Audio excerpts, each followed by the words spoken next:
Hi, I'm Jacob Alexei. And I'm Simina Pasat. And today we're going to talk about how HockeyApp can help you deliver successful UWP apps.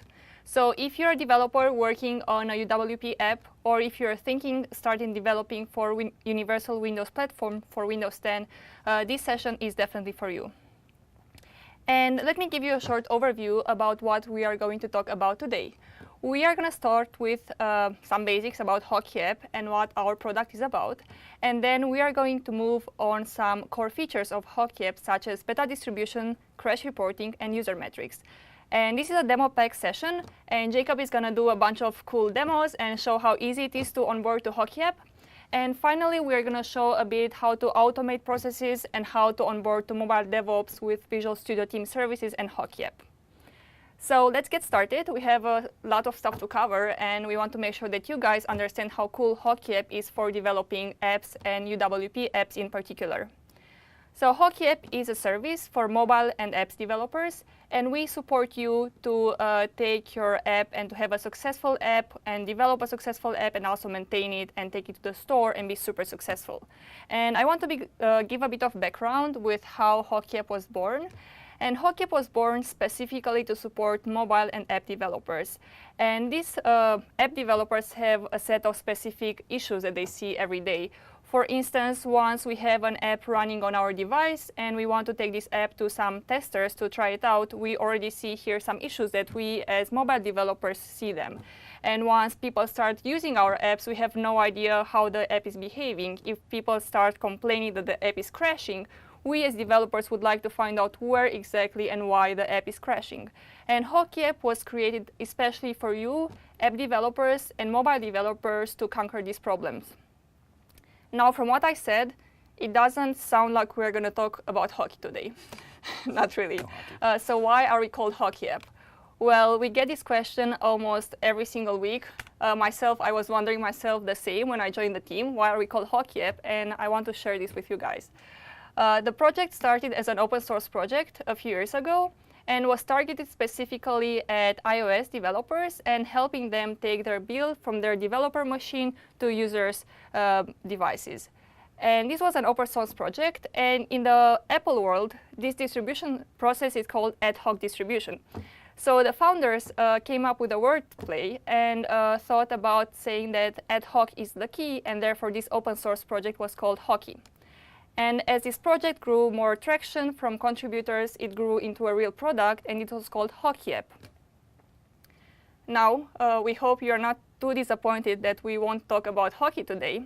But if you're developing Universal Windows Platform apps, we are sure that what we're going to talk about is going to be really exciting for you as well. So let's move to a few core features of HockeyApp and understand how HockeyApp can help app developers to be successful. And Jacob is going to have a lot of cool demos, but firstly, let's see a bit about the features. The first core feature that we're going to talk about is beta distribution. And what beta distribution is about is taking a build from your developer machine or maybe from a continuous integration build and put it to testers or stakeholders' devices. And hand in hand with these beta distribution features come feedback. And users will want to to tell you their feedback and to tell you more about what they need. And for you as a developer, it's extremely powerful to know what users want and to be able to engage in a two-way communication between you and your testers. The second core feature we are going to talk about is crash reporting. And crash reporting is really an essential part of the mobile development workflow, because the first complaint we hear about our customers is that the app is crashing. And we as developers want to know exactly why and where the app is crashing. And HockeyApp is a great tool for doing that. Finally, the last feature we are going to talk about is user metrics. This is one of the latest features we introduced in HockeyApp. And we introduced this because we heard from our customers the need and their need to find out more about how users are adopting their app and how users are engaging with the app and really what's the user behavior in an app. So now that you know a bit what HockeyApp is and what our core features are, I want to move a bit in each of these features and to really understand how these features apply to your Universal Windows Platform app. So let's start with beta distribution. I already briefly explained what beta distribution is about. It is about taking your build, your developer build, and put it to a user's device. And some of you might remember how this used to work in the past. I certainly remember how I was working in a lab, and I used to have an iOS app that I wanted to distribute to different people that were working in the lab. And these people were not very technical. So they used to come with a stack of devices to my computer, and I had to take them on USB cable and rebuild everything and put it on the device. It was not the favorite part of my day, definitely. And some of you maybe were doing this by sending emails back and forth with instructions, or maybe with some drop share location somewhere on the network, and people would have to download it. Not an ideal experience, and HockeyApp is here to help you, and we really support you not to have any of these headaches going forward. So for you as a developer, the process is really, really easy. All you have to do is take your build from your machine and upload it to HockeyApp, and to invite a few testers or a few teams of testers to try out your product. And you do that just by sending them a simple email, which you can do from the HockeyApp interface. We are going to show a bit later how to do that. And this is a really easy process. Users will get the email, they will sign up or sign into HockeyApp, they can download and install the app easy like that on their machine, and it's really easy. Now you might wonder how this works in different teams, and if it works for you as a single developer, if it works for a bigger team. Well, we have good news. HockeyApp is supporting you whether you're a single developer working on a single app, or you're part of a really big team with a bunch of apps on different platforms, with a bunch of different rings and layers of releasing and of managing users. We have some cool user management and team management features, and we can also support restricting certain builds and restricting access to certain users and teams. But for now, enough talking. Let's see a bit how this beta distribution process works specifically for Universal Window Platform apps. So first, some basic setup. I've created a simple UWP application that I have the source code for up on Visual Studio Team Services, for which we'll be coming back to throughout the demo. And the project is a simple project. You can see here that it essentially has a couple buttons, some text. And the first step, as Samina mentioned, for me to use HockeyApp is to take a build of my application and upload it to HockeyApp. There's a few different ways to do One really nice way to do this for UWP developers is actually in Visual Studio directly. I can simply right-click on my project, go to the HockeyApp menu item, and hit Distribute Application. What this does is it actually connects up to HockeyApp and allows me to upload a build directly from Visual Studio. And Visual Studio does a lot of the work for UWP, which involves zipping up a few of the files that are necessary to actually distribute the application to devices. The first step is to actually sign into HockeyApp. The simplest way to do that is to hit the Get My Token link, and it takes me to the HockeyApp portal. If I weren't logged in, it would prompt me to log in. Otherwise, it displays my key for me that I can then use within Visual Studio. I've already done this, and I'm logged in as the user that we're using for this demo. And the first thing it asks me to do is what kind of release do I want. In this case, we're just going to do a beta release. It asks me for the application name. I haven't yet created one, so I'm going to create a new application, and for this, it will simply use my project name. And it asks me to point it to a folder where I have the package for my application already built. I'm not going to do that step here. I've already done it. The only thing to note about that step is we recommend that you do a release build. The reason for that is the debug builds actually have some framework dependencies that not all your testers' devices will have on them. So it's easier, and you tend to be more successful if you just do release builds. It gives me a couple of options as to whether or not I want to enable downloads and whether or not I want to notify testers. In this case, I'm not going to notify testers, but I will open the download. I hit Next. I can type in some release notes. So these release notes will be available to anybody that will be downloading my application. In this case, this is a new app. So I'll just put, this is my first version. And I'll hit Finished. So at this point, Visual Studio will take the build, zip up the files as I mentioned, and upload it to my HockeyApp account, where I'll then have an application available for me on my dashboard. As I mentioned earlier, another way to upload builds from into HockeyApp is from the dashboard itself. And you can do that essentially from the application overview page, which I'll show in just 1 second. The link that opened up, as you can see here, took me to the specific version that I uploaded. If I go back, I'm actually taken to the application homepage itself. it's as simple as dragging and dropping a build right here if you want a new version created. And if you look here, you can see that the version that I uploaded from Visual Studio is already available for download. So it seems like right now we have the first step of the beta distribution process done. You as a developer have uploaded your build to HockeyApp.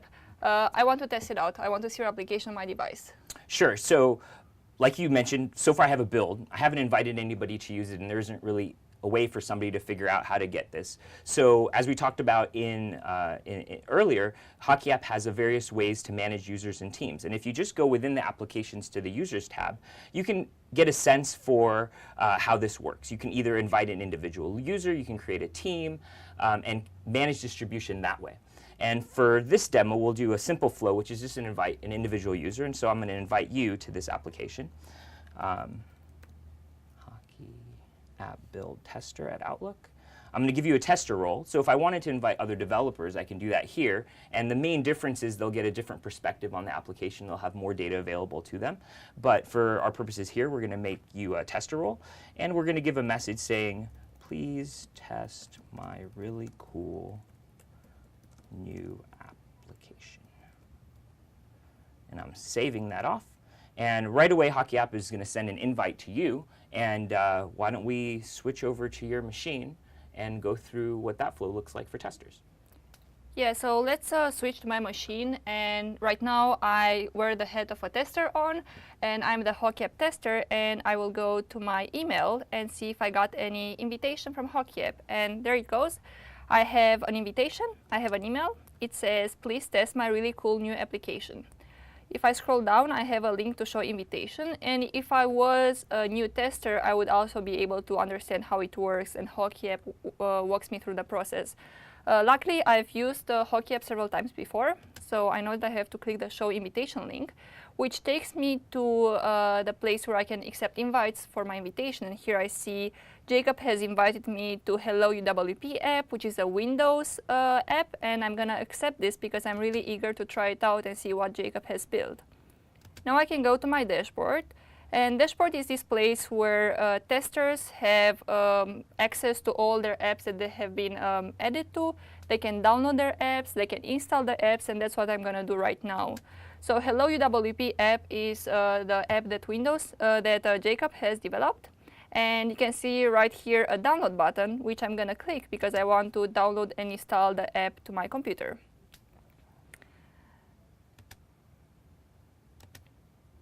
Okay, here is my app. You can see it's a zip file, which I'm going to extract on my machine.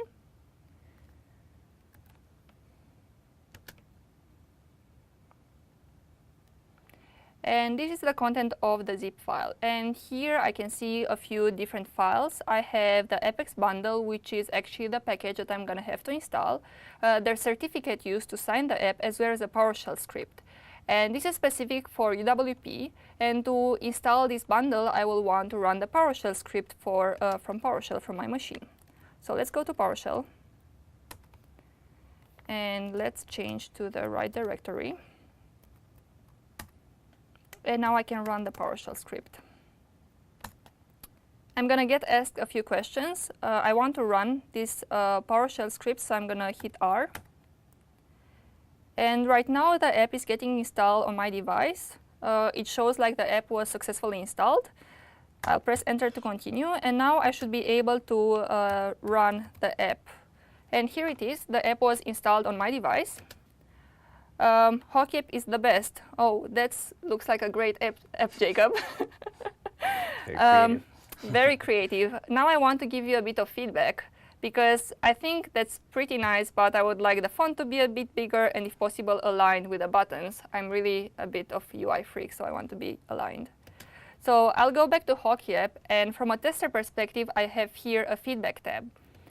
And what the feedback tab does is that for me, as a tester, it makes it really easy to send feedback to developers. And for the developer, you'll see later, it makes very easy to engage in a two-way conversation with the tester. So I'm going to put a subject, great app, really great. And my message is going to be, can you make the font a bit smaller?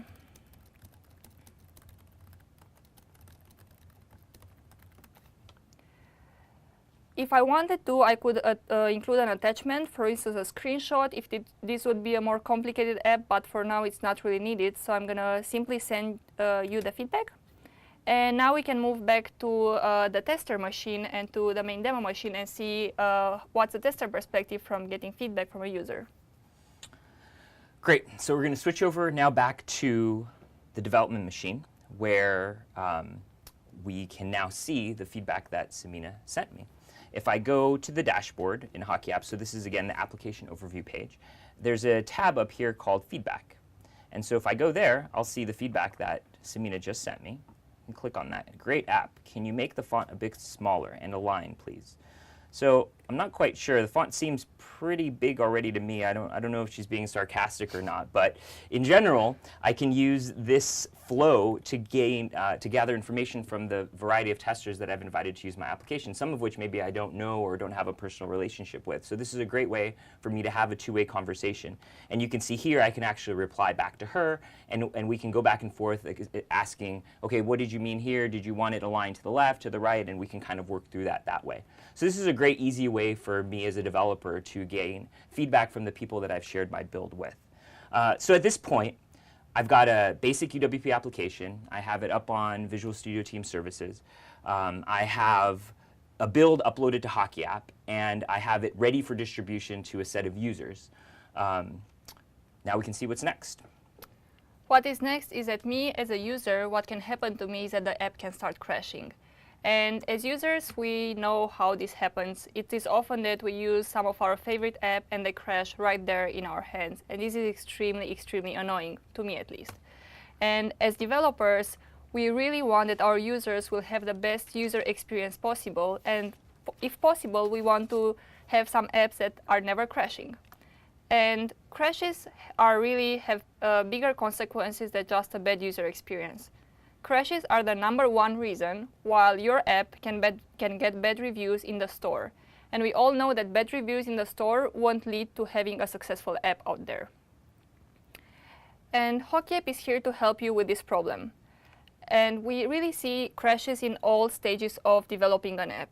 Whether this is your first build that you want to develop to distribute to a few testers, such as Jacob just showed in the demo, or maybe you have already a super successful app in the store and you want maybe to add a new feature or make some small changes, you can still introduce bugs and you can make your app to crash.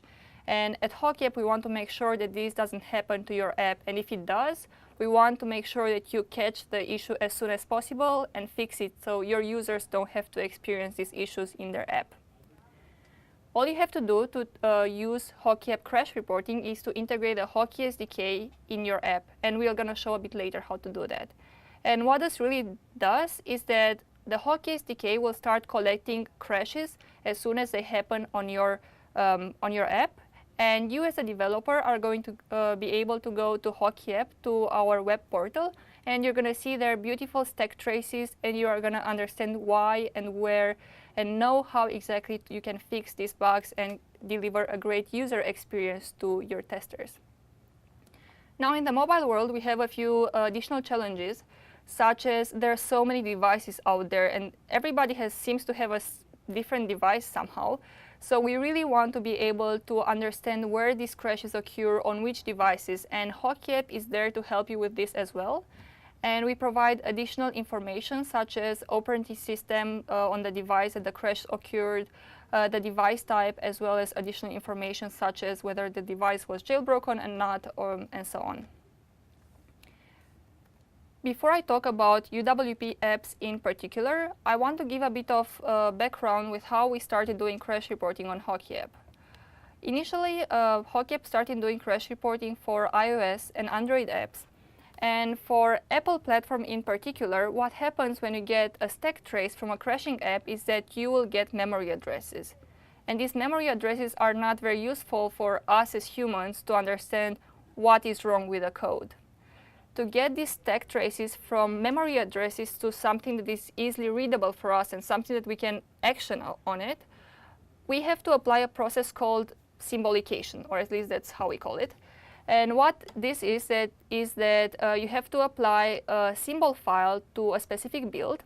HockeyApp will run some magic on it. And in the end, you as a developer will see a beautiful stack trace that you can see exactly where in the code the crash occurred, and you know how to fix it, or at least you have a clue how you can fix it.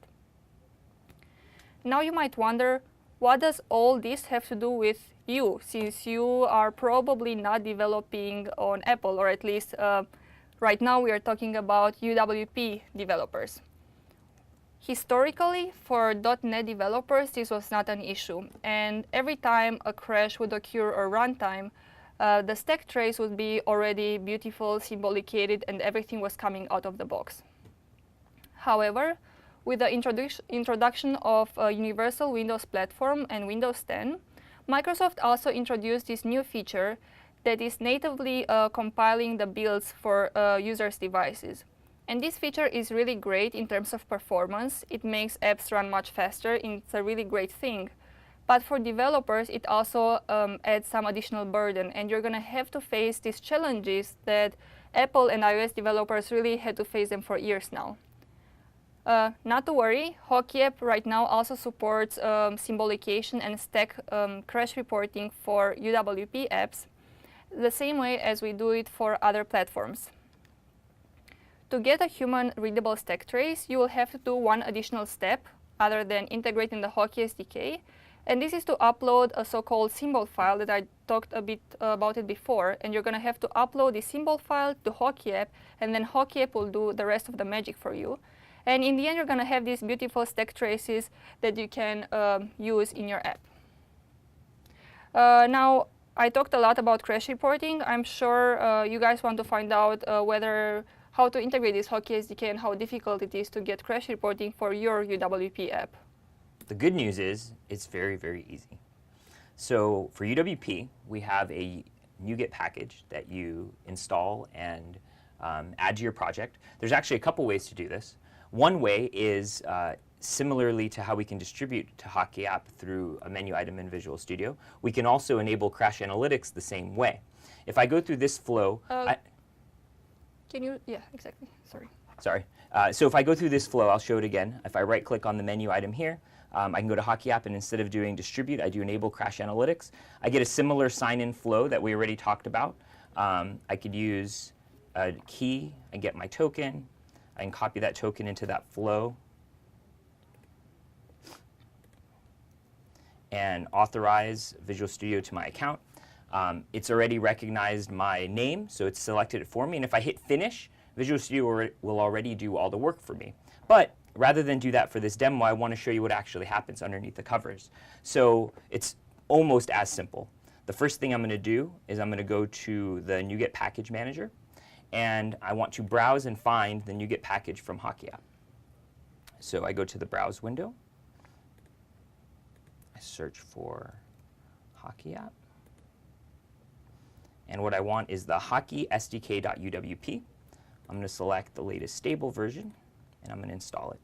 And so what this does is it takes the package that we wrote specific for UWP and installs it into the application like any NuGet package that you're previously familiar with.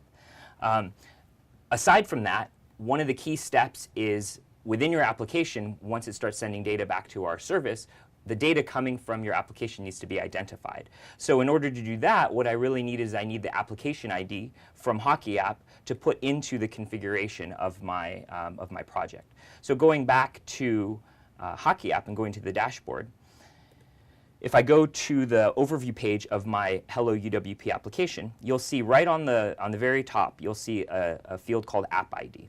And what I want here is I'm going to want to copy that App ID and put it into an initialization line of code within my project. So going back to my project here, my package has been installed.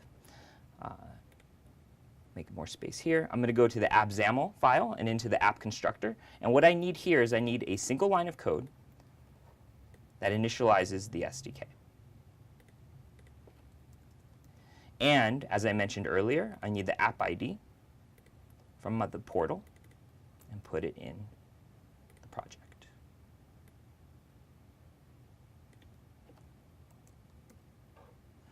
And that one line of code is enough to initialize the SDK and initialize crash collection, so that from this point on, any crashes that occur in this application will be caught and sent to HockeyApp.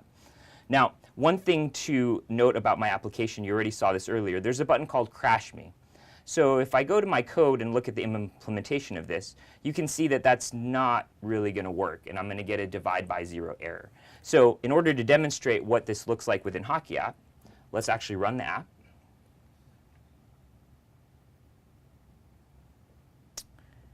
And crash it. So it comes up here, I hit the Crash Me button. Obviously bad things happen, the application crashes.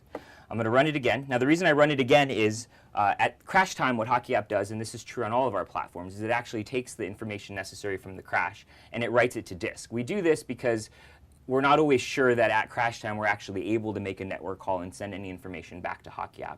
So in order to be reliable and capture the vast majority of crashes, we write it to disk, so then on the next application startup, the crash is collected and sent off to the HockeyApp service.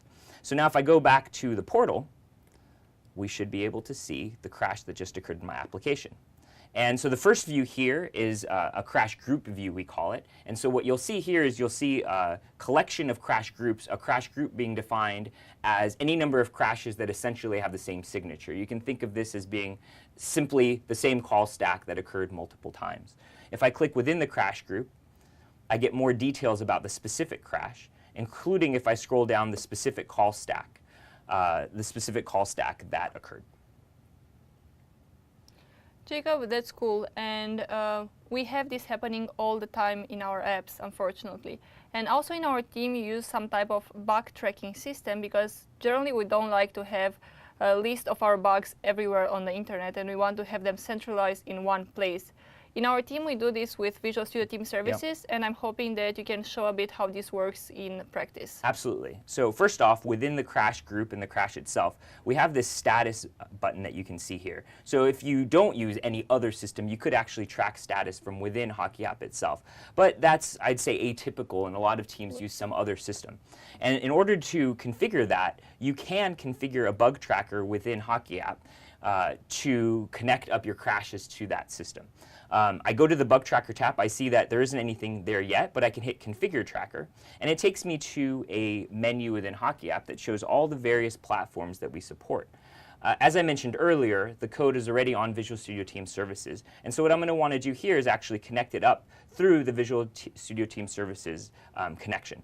For Visual Studio Team Services, we actually have a special menu item here that allows you to configure it directly, and you hit configure, and what it does is it takes you through an authorization flow where you authorize HockeyApp to gain access to your Visual Studio Team Services account. I'm going to do that because that's what we're trying to achieve here. And then it takes me back to HockeyApp, and it gives me a choice of which Visual Studio Team Services account I would like to use. I actually only have one with this particular account, so I'm going to load projects from it. And here I can select which project I would like to use. In this case, it's the Hello UWP project. I can also select which area within Visual Studio Team Services I'd like work items opened underneath. And it gives me a couple pretty cool options. What I could do if I want is I can actually have tickets auto-created anytime a new crash group occurs or anytime I get new feedback. For crash groups, we would create a bug, whereas for feedback, we would create a task. And while this is pretty cool for the purposes of this, I'm not going to set that, and I'm actually just going to create it manually from the crash that we already had. So I've saved the configuration. Now I'm going to go back to my crashes view, and I'm going to go back to that crash and go to that same bug tracker tab. But now, instead of seeing an option to configure it, I have the option to create a new ticket. And from here, I can put whatever information I want, but the default information is actually pretty cool. And so when I save that and link through to my Visual Studio Team Services account, you can see that the stack information, the reason are already included right there. But it doesn't just stop there. The cool thing about this is you can go back to HockeyApp as well. You have a link here, plus the status is bound two ways. So if in Visual Studio Team Services I resolve the bug and save it, when I go back to HockeyApp, I can view that crash group again, and I'll see that it's actually resolved. That's really cool, and we use this on an everyday basis. Not that we have any bugs, but when we do use this. And now, Jacob, I talked a bit about the whole crash reporting at .NET Native and symbolication and uploading some files. And I'm sure that maybe some people are not very familiar with all this process. Can you show a bit how this works in real life and in practice? Yeah, we can talk about that. So obviously with this particular example, I just have a build that's local. So I have symbols available. I haven't actually enabled .NET Native compilation. So I don't have some of the issues that you mentioned earlier that UWP developers have to deal with when they are when they publish their applications to the store. However, HockeyApp does support that flow, and it's very simple. Essentially what happens is once you upload your application to the Dev Center is actually the one that takes it and recompiles your application to .NET Native. So the symbols that you have available to you on your development machine prior to that upload are actually not the symbols that are going to be able to be used to symbolicate that stack. Instead, what you need to do as a developer is actually go to the Dev Center and download the symbols from there and upload them into HockeyApp.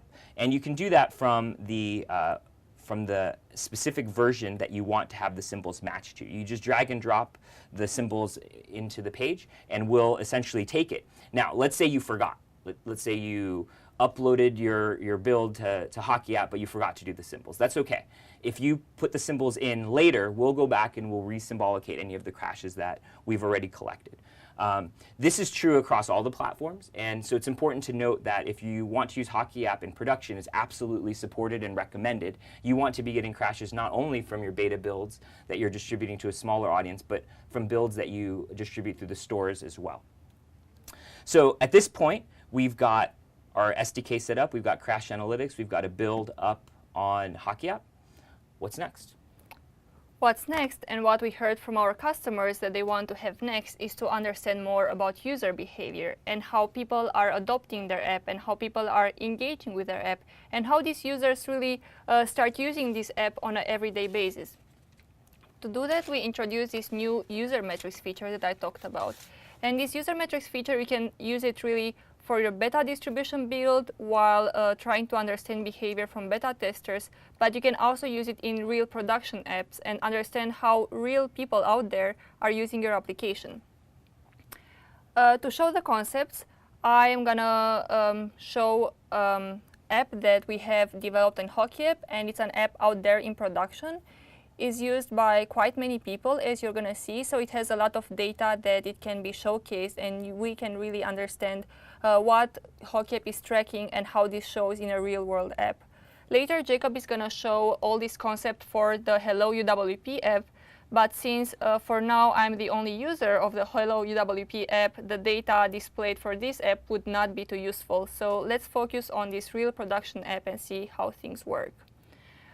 First thing that I want to know as a developer, once I know more about crash reports and about really specific crash reports that my app is getting, is all these crash reports from a statistical point of view.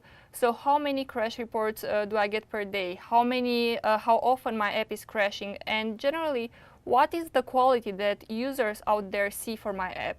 And to track this quality, we look at something called crash-free users, which is a number in percentage, and basically it measures the happy users, the users for which the app has never crashed in a day, as a percentage from the total active users using HockeyApp. And we think this is a really important number. For the app that we are looking at today, the numbers are really high. The average is somehow higher than 99 point something, which we consider a pretty good experience, and we want typically to keep this number as high as possible, ideally 99.9, 99.99, 100. Yeah. But these crash-free users is something that you should really track for older versions of your app as well as for newer versions. And this is a cool feature of HockeyApp. We allow you to sort all this data based on versions. So if, let's say, yesterday you just pushed out a new version to a few beta users or maybe to your whole organization to try out your new build, then you can really look at these crash-free users on a version basis, and you're going to want to have this number as high as possible. And here you can really define your own quality bar before pushing the app further to the public or maybe to a broader testing environment. And talking about testing environments, if you use HockeyApp for beta distribution, you will want to have a sort of control of how which users and how many testers are really using your application. And to do that, we are counting the number of downloads. And maybe the number of downloads via HockeyApp is not itself extremely interesting, but when you break it down per version and you can understand how many downloads occur for an older version versus the new version you just released, then you will get some really useful information, because ideally, when you have a new version out there, you want to have your testers only trying out your latest version. Now, the center of this user metrics feature is actually understanding more adoption and engagement.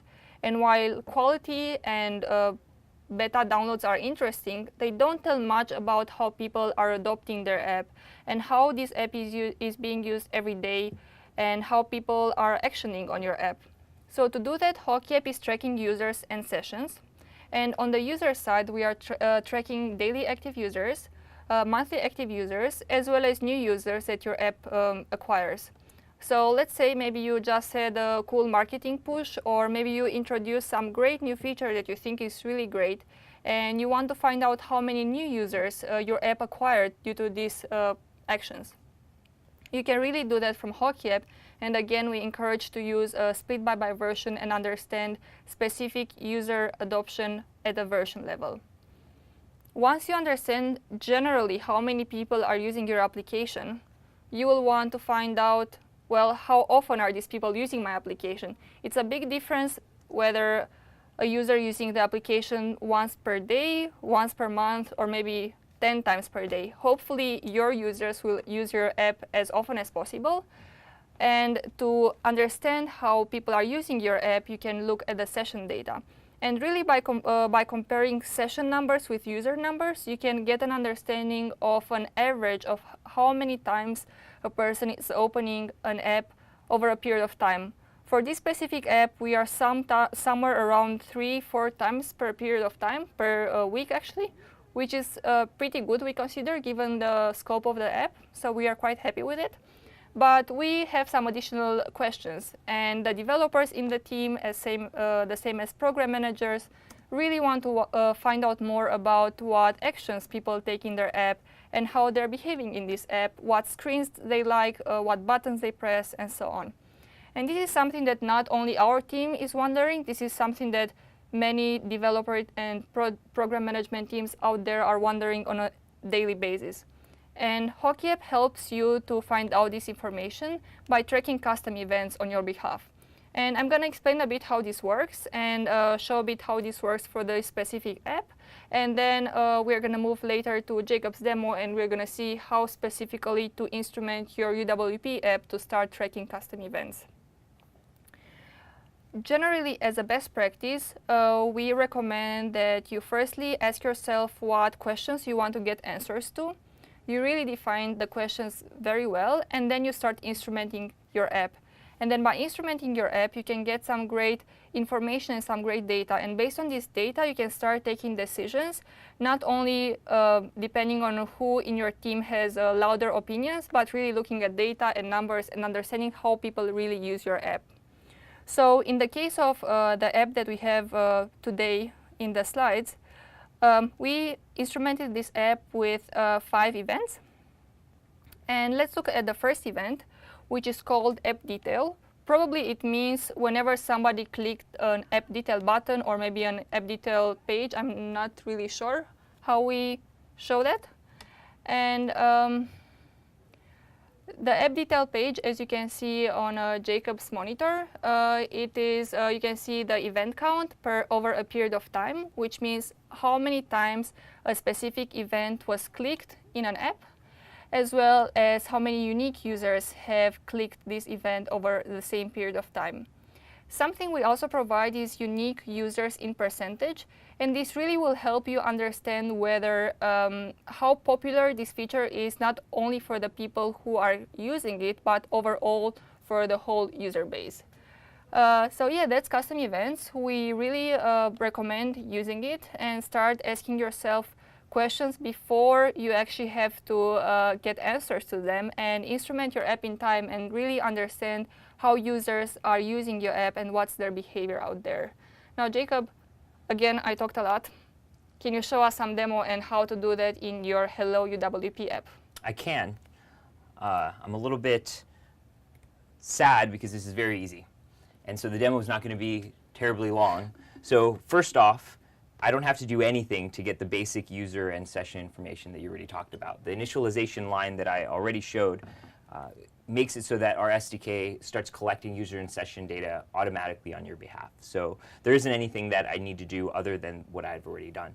Now, in order to get a little bit more out of it, you mentioned custom events. So I've got a couple buttons here. I have an event me button. We can guess what we want that button to do. It's going to send an event. Yes. So going back to the code, similarly to initialization, this is as simple as adding one line of code. So the method is called trackEvent, and it takes one parameter, which is the name of the event that you want to send. In this case, the event me button is the name that I've selected. And so once I start using this application and sending it out to people, I can start seeing, just as we showed in the slide earlier, how many users are actually clicking on that button and how many of them are clicking on that button relative to the whole population. So for example, if I have some button buried deep in a menu somewhere that nobody ever finds, I would know right away that that button's never clicked, and maybe then I can remove that button. And if I determine that it's essentially not needed. One thing that I think is important to call out at this point is HockeyApp is collecting user and session information, so one of the things that we get asked a lot is, well, what about personal information? What about PII? And the reality is this HockeyApp, we don't by default collect any of that, so you don't need to worry. Obviously, if you're putting things in event names, which I've seen some interesting choices that developers have made in the past of what they actually put in, that's kind of up to you, and you shouldn't be doing those things in terms of getting PII in there. But by default, we don't collect any private information. And now, if you are already a user of HockeyApp and you might wonder why you don't see any events in your SDK or why your app doesn't have any events on their dashboard, events is right now a pre-season feature. And what pre-season means is nothing that special. It's just, it means that we started developing this feature recently and we want to get some early feedback from you, our customers. And we really encourage you, if you want to try out this feature, go to the pre-season page in your account settings, apply to pre-season.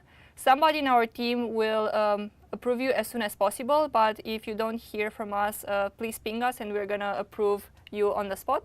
And really try out custom events, give us feedback. We are trying to improve this feature, and yeah, just let us know what you think and what we can do better. We are happy to listen from you and to improve it. Absolutely. So now Jacob showed some demos, and I'm a PM, and even for me, this integration seems to be really, really easy. Only one line of code, it seems pretty easy. But when I'm thinking about having a new build every single day or every single week, and having to do the distribution steps for each build, things start to seem a bit more difficult, and seems like it's adding a lot of overhead to my development cycle, which is something that we all hate. We don't want this to happen. And we want our developers to be really successful, and we encourage you to iterate quickly and to move fast and get a really high quality bar. And you can do that by following some DevOps cycle.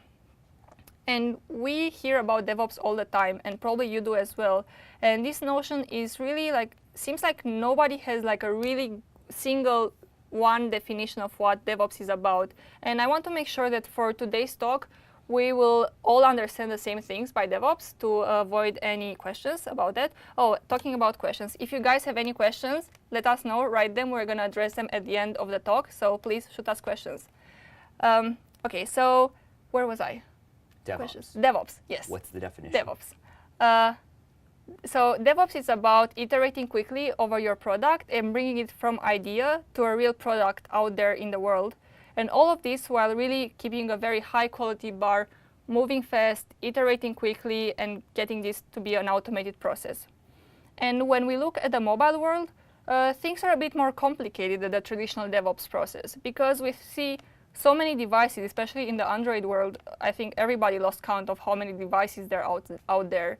And there are so many special testing to do and so many test coverage cases to do. And even the distribution process, as I mentioned before, seems to be so more complicated. And at Microsoft, we really want to take these DevOps best practices and apply them to mobile. And we have a set of great products that help you do that and really get that end-to-end flow going from one start to the end. And these products are Xamarin Test Cloud, HockeyApp, and Visual Studio Team Services. And today we are not going to talk about all the best practices. We have different sessions online and we have a bunch of materials talking about all best practices. And we will not talk about unit testing or Xamarin Test Cloud today, although they're very interesting and we really advise you to have a look at them. What we will talk about today is our two steps from this mobile DevOps flow. They're the continuous integration and continuous deployment steps. Continuous integration is something that most of you are already probably doing it, and if you're not doing it, you should definitely start doing it as soon as possible. And what continuous integration is about is basically every time somebody in your team is pushing a change, it's checking in a change in your code, we want to have an automated build that runs and also has some unit testing or some testing that automatically run. So basically, as a team, you want that for each check-in, at the end of the check-in, to know as fast as possible, was that build successful? Are the tests succeeding? If they're not succeeding, what you should improve? And in case the tests are succeeding and everything looks great, the next thing you're going to want to do is to start pushing this build to a few testers. Maybe these are your internal dev team, because we usually want to try out things ourselves before pushing it to the real people, to the real users out there. Maybe you want to deploy it to a set of external, maybe QA team that you're working on, or different people. And to do that, you can very easily achieve with Visual Studio Team Services and HockeyApp. Basically, what you're going to do is that you will do a continuous deployment. As soon as the build is successful, push it out to HockeyApp, and HockeyApp will take care of distributing it to your users and to the testers that you have previously invited. Again, a lot of talking. Jacob, can you show us what this means in practice and really how this Visual Studio Team Services works? Sure. So dropping back into the code and showing how we make this all happen in an automated fashion. What we really want to do is we want to do two things. We're going to want to enable an automated build, and then we're going to want, as a step of that build, for the build to actually be uploaded to HockeyApp. So I'm going to go to Visual Studio Team Services. I mentioned earlier that my code is already up there. And within Visual Studio Team Services, I go to the Build tab. And from here, I have a way to create an automated build with a set of steps that will produce out the UWP project that I already have here locally.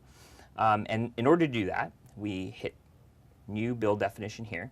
We're doing a Universal Windows Platform application. And for that, there's already a predefined template. And it gives me a few simple choices. I need to say which repository I want to use. Again, the Hello UWP repository is where my code is. I can pick which branch. In this case, I only have a master branch. But if I have different branches for different development, I can have different builds producing depending on the branch. And it gives me a choice of when I want to trigger this particular build. Since we've been talking about continuous integration, what I really want here is I want this build to be triggered every time a check-in happens. So I'm going to check that box. And then I can also pick what set of build agents I want to use. In this case, I want to use the hosted agents provided by Visual Studio Team Services because I really don't want to manage my own build server. I'd much prefer Microsoft do that for me. I'm going to create my build definition, and it already predefines a few steps that are ready for me to use. And at this point, I already have a build definition. If I save this, I'm ready to go. Every time somebody checks in, it will produce a build. But all it really does with that build is it publishes it out to a server share, and then I can download it. But that isn't really what I'm looking for. What I really want is I want to take that build, and I want to make it available to my testers, as we talked about earlier. And so one cool way to do that is to actually add a build step within my build that publishes to HockeyApp.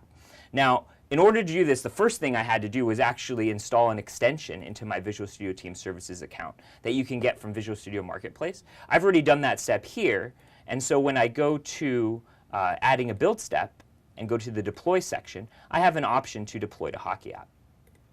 I'm going to add that step and actually remove my publishing steps. In this case, I don't need them because my published destination is HockeyApp. Now, in order to configure this, I need to do a few things. One thing I need to do is I need to connect it up to HockeyApp. I've predefined a connection already, but I can show you how easy that is to do. The same Visual Studio Team Services extension that I mentioned earlier provides a new connection type within Visual Studio Team Services, and so I can create a new service endpoint for HockeyApp. And similar to the API token process that we looked at earlier for connecting up Visual Studio, I can connect up Visual Studio Team Services. Going back to my build definition, once I have that, the next thing I need is the application ID. Similarly to how we collect data from within the application, we need to be able to tell Visual Studio Team Services which actual app within HockeyApp this build belongs to. So going back to my application overview page, I'll pull the same app ID out, and I will copy that into my build definition. Now the last thing I need to do is specify which binary file I actually want to send up to HockeyApp. We've talked about this earlier. With UWP, there's an additional step that's necessary to produce a zip file with all the necessary pieces in place so you can actually deploy the application. One way to do that is to build it into your actual project. Another way to do that, which I'm going to show quickly here, is configuring it as a PowerShell step. So I can add a build step here in the utility section. I can see a PowerShell step, which I need to be done before I deploy to HockeyApp. And I need to specify the script that I want. I've already put in a script into my project earlier that shows how to zip up that will zip up the necessary files. And I need to pass some arguments to it, essentially specifying which directory I want to zip up. And now, having this step, I can go to the deploy step, and I can specify the binary path where my zip file is, so that Visual Studio Team Services knows what to deploy. Now, we went through the flow earlier of uploading a build manually, and you saw some of the options. You'll find that the options exist here as well. I can decide whether I want to publish the build. I can decide whether I want it to be mandatory. I can decide whether I want to notify any of my users that the build is available. And I can also put in release notes. I can either type release notes in directly, but really if this is a continuous process, my release notes are changing build to build. So instead I can point it to a file within my repository that developers, when they make changes to my application, will edit, and the build step will pick it up and it will actually publish those build steps within that version that is then made available to HockeyApp. Another thing to mention here is, so this is a very simple flow. This is the type of flow that I use in a lot of just sample and demo applications that I work on myself or just for personal projects. If this is a project that you're really managing in a team, you may want more control over whether or not you release any given version to a group of testers or maybe even the store. One cool feature that we have in Visual Studio Team Services is called release management. And within release management, I can set up a very similar flow that will allow me to deploy to HockeyApp only after an approval process is met. And so very similarly to how the build definition works, I create an empty definition here, and I specify which, of course, I didn't save the build definition. Sorry about that. I'll create an empty one real quick so that we can see what that flow looks like. I won't go through all the setup. Create, save, and I'll go back to release management here. And so from here I can specify the build definition that I already created earlier and hit create. And so it creates an empty template for me. In release management, we have this notion of environment. Environment is something that you can think about as a group, in case of mobile, of a release that you want to do. It could be your first ring of testers that are just in your team. It could be maybe a larger set of teams within your enterprise. It could actually be even the Google Play Store, for example. In this case, we'll just leave it as is, but the one thing that I want to show is I want to show that I can essentially assign approvers. And so from here, I can say, before this is actually deployed, I would like a specific set of users to approve whether or not this build should go out.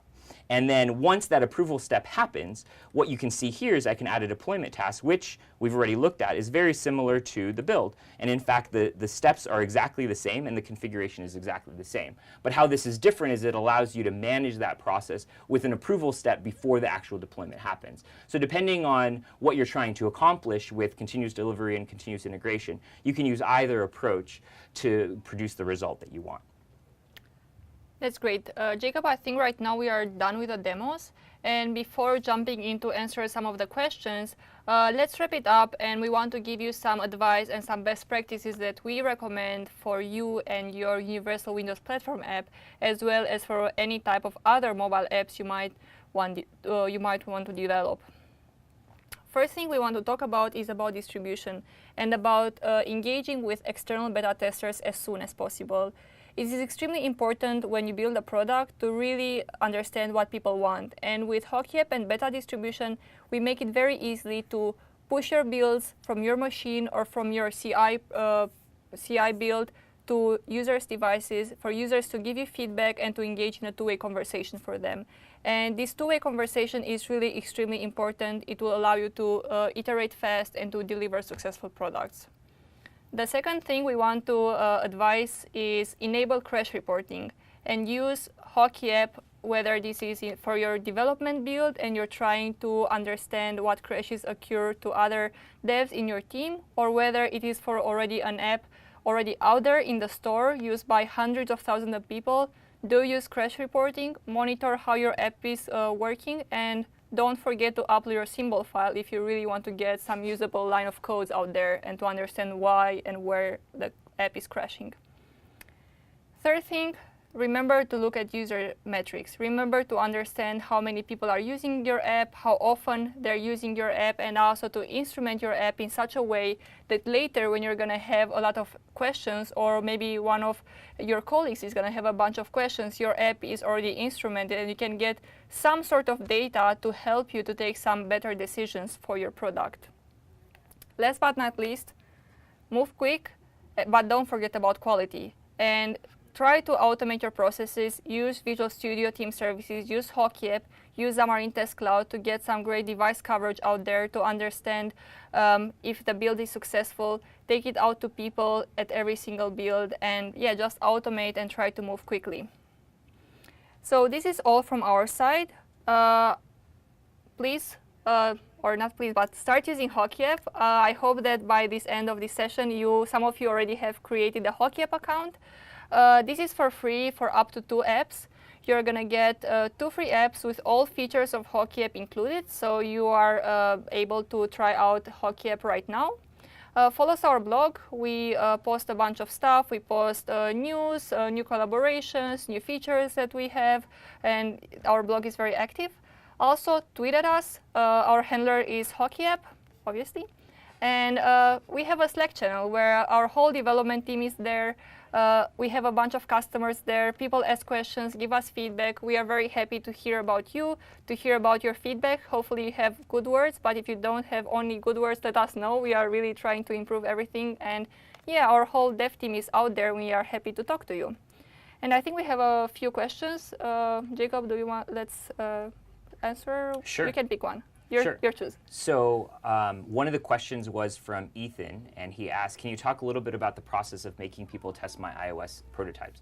So I'm not sure if the emphasis is on the word making, meaning that you force people to do it. I assume it's on how do you actually distribute iOS applications. And so the trick with iOS in particular is whether or not a beta build will be able to be installed on a device. So the invitation flow that we showed you for UWP, there's a similar flow for an iOS application that allows you to actually collect the UDID from the device, which then you have to actually go into Xcode and put into your provisioning profile so that you can distribute a build out to your testers that is approved to use on that UDID.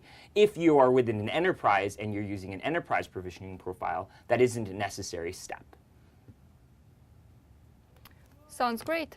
I think that was it from our side. You can start using HockeyApp today. As said, we have 2 free apps. Please reach out to us, tweet us, write us on Slack, write us to support@hockeyapp.net if you have any questions. If you are already using HockeyApp, on board to preseason and try out some of our new cool features. And yeah, I think that was it from our side. Yep. Thanks for listening. Thanks for listening.